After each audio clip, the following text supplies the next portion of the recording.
চলো দেখাই তাহলে আজকে কি কি রান্না করেছি।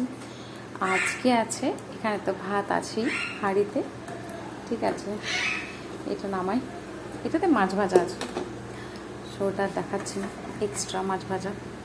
এটা আছে করলা আলু পেঁয়াজ ভাজা কাঁচা লঙ্কা দিয়ে বেশ ঝাল ঝাল করে। আর এটা আছে সজনে শাক,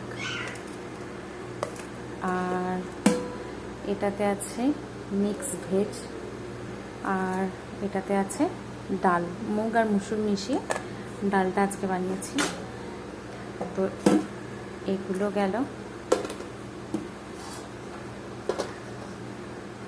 একটার উপর একটা চাপিয়ে রেখেছি পড়ে না যায়।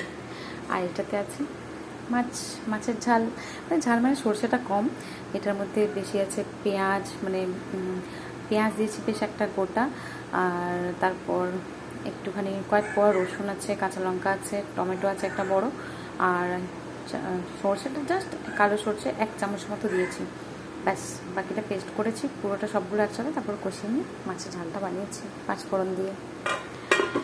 তো এই গেল আজকে রান্না বান্না। এবার আমি ছোটো মেয়ের জন্য খাবার নিতে এসেছি, কেমন লাগলো জানাবে, ভালো লাগলে পাশে থাকবে অবশ্যই।